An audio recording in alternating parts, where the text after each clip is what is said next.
This is the second time that I've tried to record this video. Hopefully this time it will work. I'm going to show you guys some Mnemonics style drawings that I use to help me remember some of this genetics information. First ones I'm going to do are the chromosome disorder, number disorders. The first one being trisomy 21. So I draw the number 21. On the upper part of the 2, I connect a line from here to here. Now the upper part of the 2 here reminds me of the aortic arch. So this line here signifies that in trisomy 21, one of the abnormalities is a patent ductus arteriosus. The 1 here throughout all of these drawings for this video signifies to me the septum.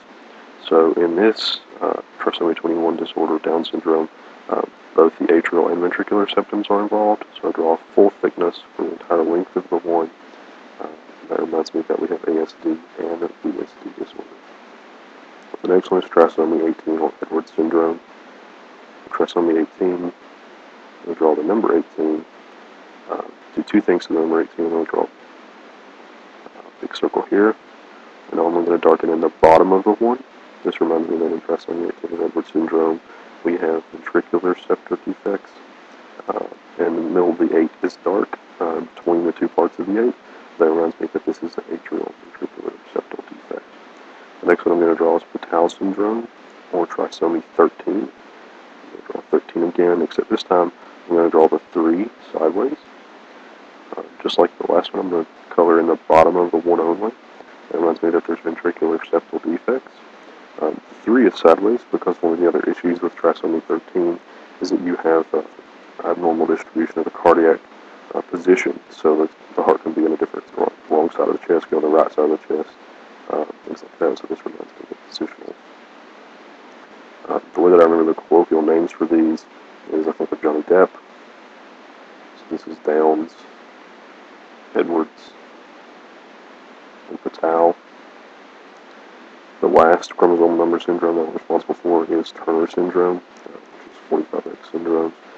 For Turner syndrome, I just draw TS, and I put this in 2 parentheses. And this reminds me that in Turner syndrome, the most common heart defect is bicuspid aortic valves. So there are 2 parentheses signifying 2 cusps for bicuspid aorta. Next, we'll talk about the deletion syndromes. So the next syndrome that we're going to draw is Georgia syndrome. So when I think of the Georgia syndrome, I think of Curious George. He's a monkey, and when I think of monkeys, I think of jack-in-the-boxes. So you have those little jack-in-the-boxes, you wind up the jack, wind up the box, and the monkey pops out with the little symbols and bangs the symbols.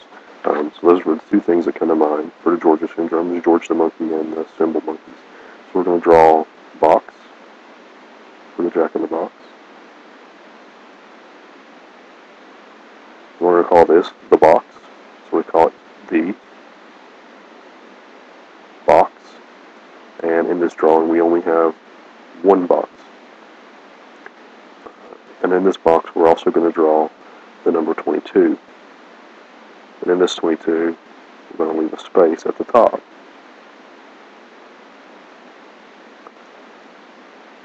Okay. And obviously, to remember that this is a Georgia syndrome, you can remember that the monkey's in the box, or you can remember that the monkey's on top of the box. I like to remember that the monkey's on top of the box.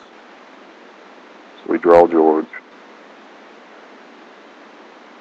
And I remember this because George is on top of the box, he's dominating the box, therefore the Georgia syndrome is an autosomal dominant disorder.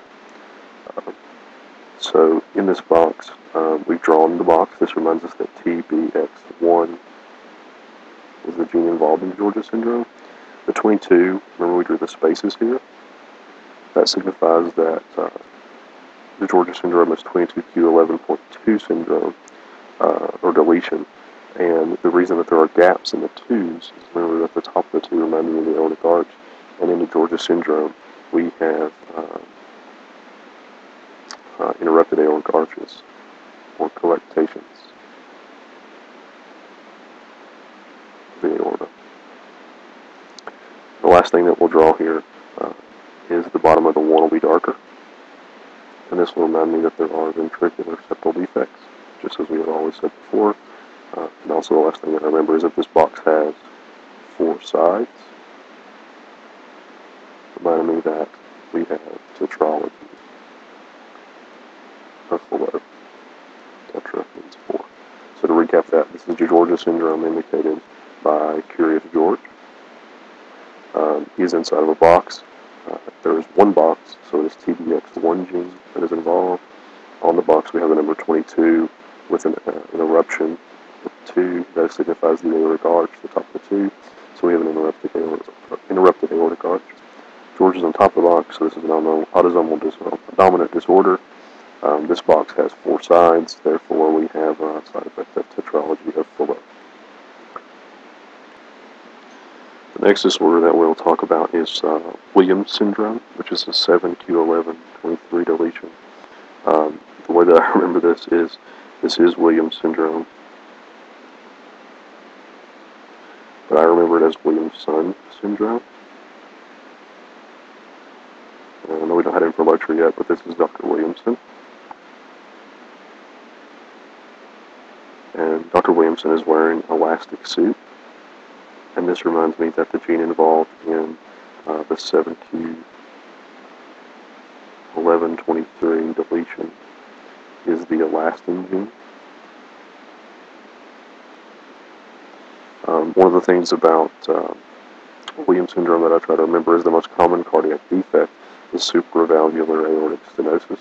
The way that I remember this is that who wears elastic suits? Well, superheroes do. So Dr. Williamson is a superhero, therefore it is supravalvular aortic stenosis. To recap that, this is Williams or Williamson syndrome. It involves a 7q11.23 deletion. The gene involved is signified by the elastic suit is the elastin gene. Superheroes wear elastic suits. Therefore, one of the things involved in this is supravalvular aortic stenosis. The only other thing about Williams syndrome that I neglected to mention is that there's a characteristic facial features that she wanted us to remember. That was the one that she put the many photos up of. So the way that I remember that is that one of the things in those pictures that stands out to me is they have a very wide nose. So I just picture a wide nose to remind me that this disorder has that characteristic facial feature. Next drawing we're going to do, I have to give full credit to Lisa in our class for the idea for this story. This story involves Peter Pan. We're going to abbreviate his name P. In Peter Pan's story, if you recall, there was the ticking clock. We'll draw a clock here. On this clock, we're going to mark 2 times. One of them is noon, to remind us that this drawing is for Noonan syndrome. We're also going to mark the time 11. This reminds us that in the Noonan syndrome, the PTPN, or Peter Pan 11 gene is the one involved. In this story, Peter Pan is trapped out in the water. And because he is trapped, Peter Pan sends out an SOS, and he asks us to send him a raft. So we do that. We send him a raft.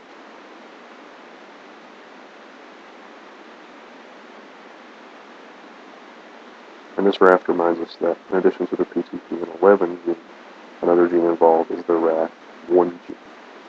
Being the nice medical students that we are, and knowing that the raft may not make it, we also send Peter Pan a ship 2. And this reminds us that another gene involved in this disorder is the ship 2 gene. The last thing that we have to remember is that the common cardiac side effect seen in Noonan syndrome is pulmonary valvular stenosis. The way to remember this is that Peter Pan is yelling over and over again for help, SOS, SOS, SOS. He's yelling with his lungs, therefore he has pulmonary problems, or pulmonary valvular stenosis. So to recap that, this is a Noonan syndrome. There's a story about Peter Pan, which is an abbreviation for the PTPN gene. In the Peter Pan story, there is the ticking clock. We've signified 2 hours. One is noon to remind us it's the Noonan syndrome. The second hour is 11 to remind us that this is the PTPN11 gene. In this story, Peter Pan is trapped in the water. He is yelling SOS. we send a raft. The SOS reminds us that the SOS1 gene is involved, in addition to the PTP11 gene. He's asking for a raft, which reminds us that the RAF1 gene is involved. He is also asking for a SHIP2, so we send him a SHIP2, telling us that the SHIP2 gene is involved. The last thing to remember is that PTPN1 is very well connected to this SHIP. So the PTPN11 encodes the SHIP2. So the last syndrome that we're going to talk about is Alagille syndrome. Alagille syndrome, however the hell you say that. This syndrome reminds me, the word Alagille reminds me of alligator.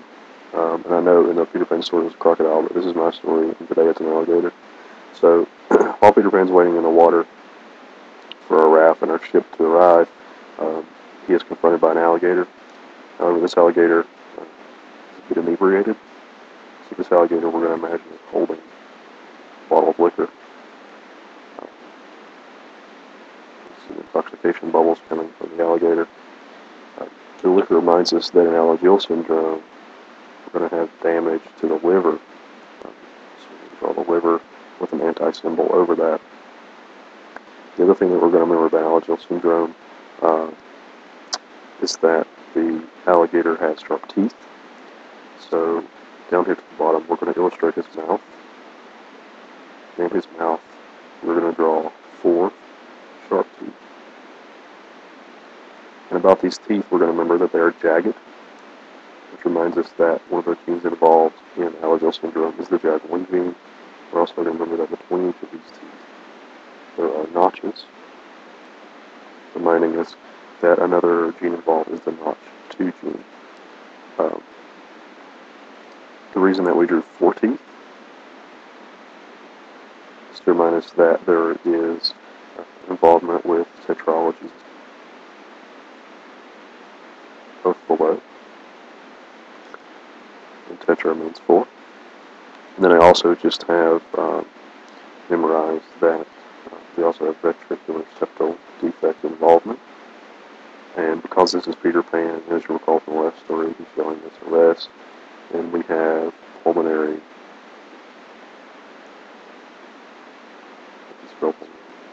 stenosis issues as well. So to recap that, this is Alagille syndrome, indicated by the alligator. So alligator is a drunk liquor, he's damaging his liver. Therefore, Alagille syndrome has liver damage involvement. In the alligator's mouth, there are 4 teeth. The 4 teeth represent the tetralogy of below. These teeth are jagged, telling us that JAG1 is involved. And between each tooth, it's a notch, telling us that Notch2 is involved. Peter Pan is in this story, and he's yelling SOS. Therefore, we have pulmonary stenotic involvement as well. And I just have memorized that this Alagille syndrome involves ventricular septal defects. I think I said the last one was the last one, but I lied. There's one more. This one we're going to talk about now is Holt-Oram syndrome. So for Holt-Oram syndrome, we're going to draw 5 boxes that we stack up on top of one another.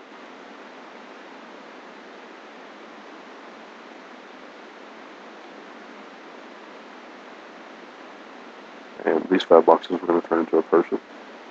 And this person is actually going to be Mr. Kris Kringle, Santa Claus himself. The reason that we're going to draw and make these 5 boxes Santa Claus is because Santa Claus says ho ho ho. And this reminds us that Holt-Oram syndrome is HO. Now, on Santa Claus we're going to draw 2 small hands with no arms.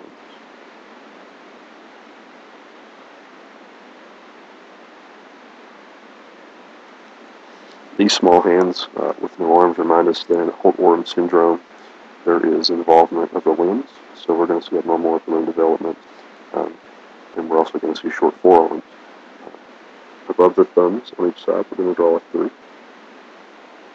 this reminds us that we can see abnormal limb development, short forearms.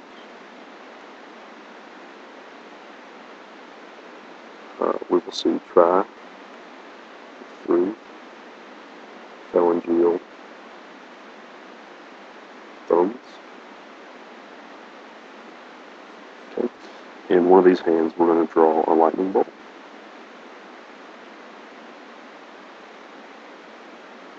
This reminds us that we can also see cardiac electricity or conduction abnormalities. Now, one of the last things to point out here is that we have 5 boxes drawn. 1, 2, 3, 4, 5. So these are the boxes. So they are T boxes. And there are 5, reminding us that the TBX 5 gene is responsible for Holt Oram syndrome. So the very last set of side effects that we're going to talk about, is if you remember earlier when we talked about trisomy 21, the 1 indicated the septum. And just like in that drawing, in this picture, we're going to draw in one side of the box is very dark, from top to bottom. The fact that we drew the top and the bottom both dark reminds us that there are atrial septal defects, and the bottom reminds us that there are ventricular septal defects. So to recap, Holt Oram syndrome, ho ho ho. Santa Claus has short arms with only hands. This reminds us that there are abnormal limb developments and short forearms in Holt Oram syndrome. Holt Oram syndrome also has triphalangeal thumbs, reminding us of the 3s. He also has Holt Oram syndrome also has cardiac conduction abnormalities, which is indicated by the lightning bolt. We also see the entire left side of the boxes is dark from top to bottom. Top reminds us that we have atrial septal defects. The bottom reminds us that we have ventricular septal defects. There are a total of 5 boxes, which tells us that we have TBX genes, the box, and there are 5 of them, TBX5. So this is Holt Oram syndrome. This will be the last syndrome, so I hope this helps someone. If not,